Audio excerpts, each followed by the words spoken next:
5 Kisah Karomah Sunan Derajat, menyembuhkan segala penyakit hingga membuat mata air abadi.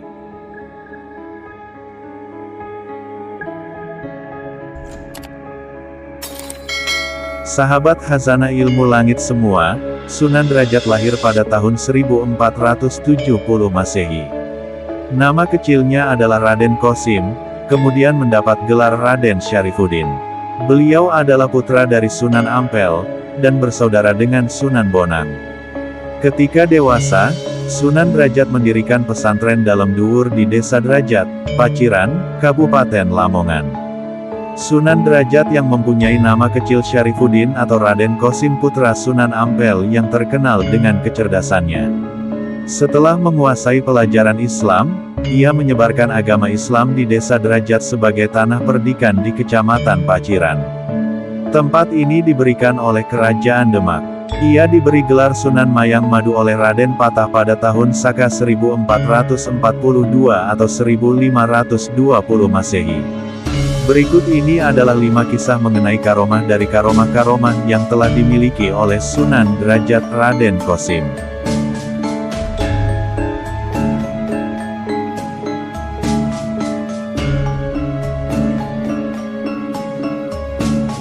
Diselamatkan oleh ikan talang dan cucut. Pada waktu Raden Qasim beranjak dewasa, tugas dakwah tetap harus ia emban, walau hati menyanyikannya, berat suci menegakkan kalimat Allah harus diutamakan. Berlayarlah ke dusun Barat Gresik, ada daerah yang menunggu kerja dakwahmu, titah Sunan Ampel kepada putranya yang sebahu muridnya itu. Raden Qasim berbakat, ia pun berkemas untuk berangkat.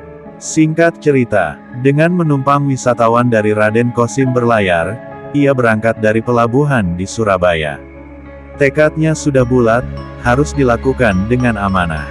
Segala rintangan yang akan menghadang akan dihadapinya dengan hati tabah. Angin yang baik akan membuat pelayaran Raden Qasim lancar. Selepas pelabuhan tak ada tanda-tanda bahwa cuaca akan memburuk, tetapi laut memang menyimpan 1000 misteri, dan manusia hanya bisa menganggap duga.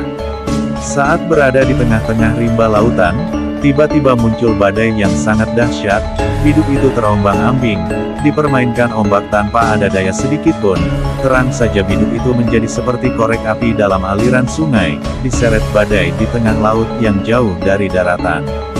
Alkisah, Salak Sawijile Ono Telu.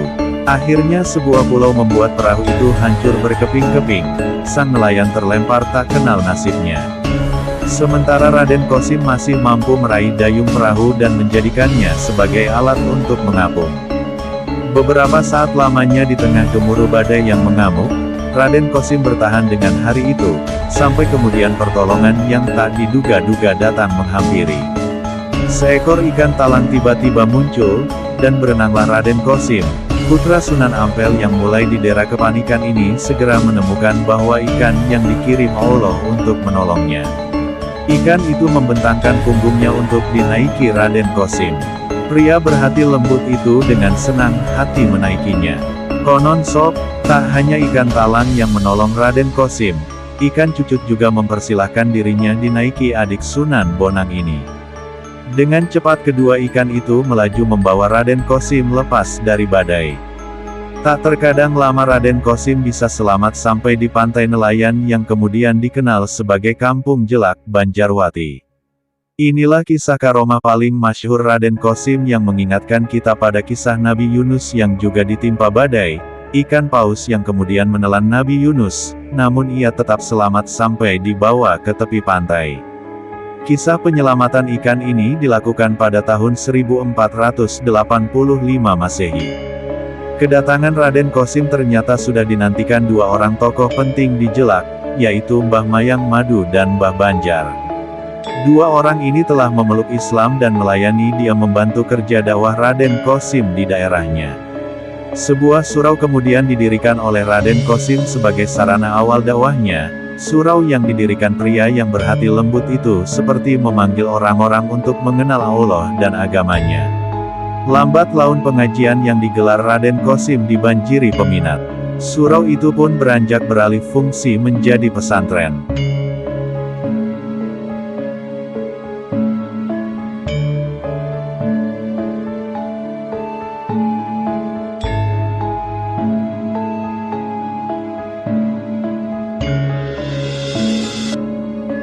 mampu menyembuhkan segala penyakit.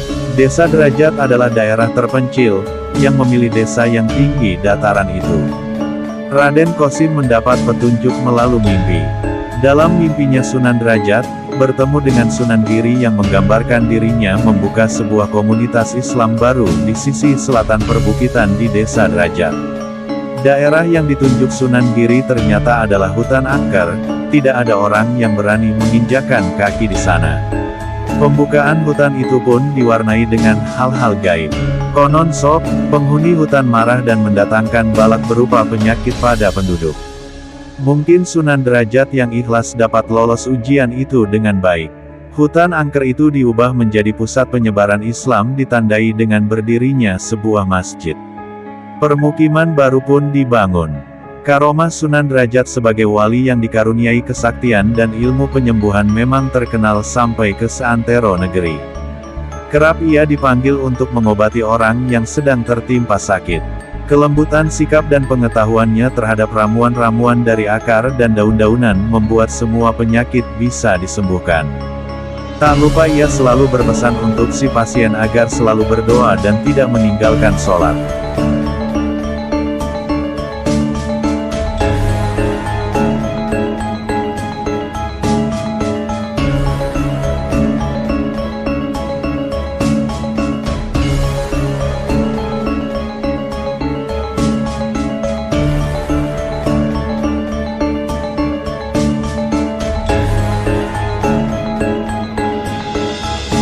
Memindahkan masjid dalam waktu semalam. Suatu ketika, Sunan Sendang Duwur mendatangi Sunan Derajat. Dia menyampaikan keinginannya agar bisa mempunyai masjid di Desa Sendang Duwur. Kemudian Sunan Derajat merekomendasikan agar dia meminta Masjid Mbok Rondo Mantingan. Masjid tersebut merupakan milik bangsawan Jepara. Datanglah Sunan Sendang Duwur ke Jawa Tengah, tempat masjid indah itu berada. Dia berterus terang dan meminta pada Mbok Rondo Mantingan agar masjid itu bisa dibawanya pulang. Mbok Rondo Mantingan atau Nimas Ratu Kalinyamat membolehkan Sunan Sendang Duwur meminta masjid miliknya. Namun sob, ada beberapa syarat yang harus dipenuhi. Syarat tersebut ialah, masjid tersebut harus sudah dipindahkan dalam waktu semalam. Selain itu, ketika memindah masjid, tidak boleh ada secuil pun serpihan bangunan yang tercecer di jalan. Dilalahnya, atas bantuan Allah, masjid itu pindah gitu aja ke Sendang Duwur, kata penjaga Museum Sunan Derajat, Nurhayati di Museum Sunan Derajat, Paciran, Lamongan, Jawa Timur. Lantas Sunan Sendang Duwur senang bukan kepalang. Kemudian dalam waktu tak sampai semalam, masjid tersebut sudah tertancap kuat di tanah Desa Sendang Duwur. Esok harinya masyarakat terkaget-kaget, bagaimana bisa ada masjid yang kemarin tak ada. Mereka terkesima dan terheran-heran dengan adanya masjid dadakan itu. Kemudian mereka mempergunakan masjid tersebut untuk sholat dan berbagai kegiatan umat Islam yang lain.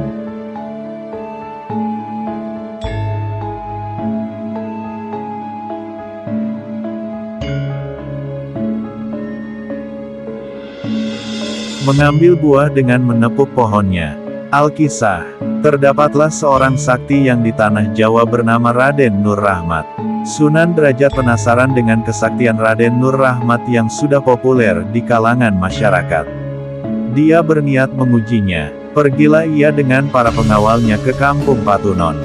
Ketika sudah bertemu dengan Raden Nur Rahmat, Sunan Derajat meminta izin untuk menikmati air nira dan buah siwalan. Dia ingin mengambilnya sendiri. Dengan senang hati Raden Nur Rahmat mempersilakan. Itu pohonnya diketuk 3 kali, langsung buahnya jatuh sendiri. Seluruh buah di pohon itu yang jatuh enggak tersisa. Setelah buahnya berjatuhan, Raden Nur Rahmat bukannya heran akan tetapi dia malah geram. Raden tersebut berkata pada Sunan bahwa jika cara mengambilnya semacam itu, maka anak cucu kita kelak tak akan bisa menikmati buah siwalan dan air legen. Pasalnya Sunan telah menjatuhkan seluruh buah dari tiap pohon siwalan. Setelah itu Raden Nur Rahmat menghampiri salah satu pohon siwalan. Dia mengelus pohon itu sebanyak 3 kali. Seketika pohon siwalan tersebut merunduk di hadapannya. Kemudian Sunan Derajat diminta untuk mengambil air legen dan buah siwalan sebanyak yang dibutuhkan saja. Setelah buah dipetik, pohon itu kembali tegak seperti sedia kala. Akhirnya Sunan Derajat menyaksikan sendiri kesaktian yang dimiliki Raden Nur Rahmat. Atas ujian yang mampu dilewati oleh Raden Nur Rahmat tersebut, Sunan Derajat memberinya gelar sebagai Sunan Sendang Dhuwur. Kejadian ini membuat keduanya kompak. Dalam banyak hal akhirnya Sunan Sendang Dhuwur membantunya. Dulu desa Patunon lebih sering disebut Sendang Dhuwur oleh masyarakat. Kini desa tersebut menjelma menjadi sebuah pemukiman yang semakin padat penduduk, sehingga membutuhkan ulama lain yang dapat membantu Sunan Derajat. Tanggung jawab untuk menyebarkan agama Islam di Lamongan kemudian tidak hanya dipegang Sunan Derajat semata, tetapi juga Sunan Sendang Dhuwur.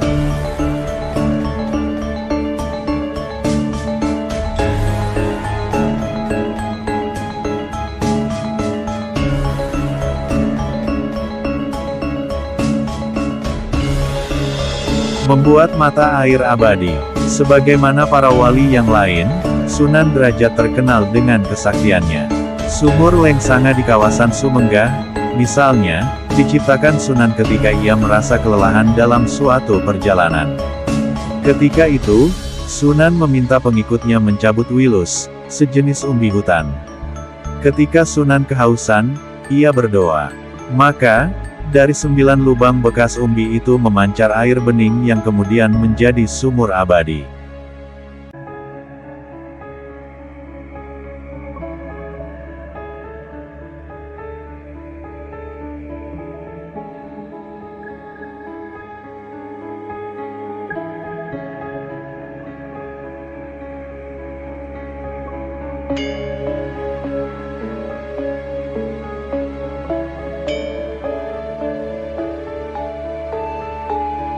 Nah, itulah sahabat Khazanah Ilmu Langit semua, kisah mengenai 5 karomah yang telah dimiliki oleh Sunan Derajat. Semoga bisa bermanfaat bagi kita semua, amin, ya robbal alamin. Akhirul kalam, wassalamualaikum warahmatullahi wabarakatuh.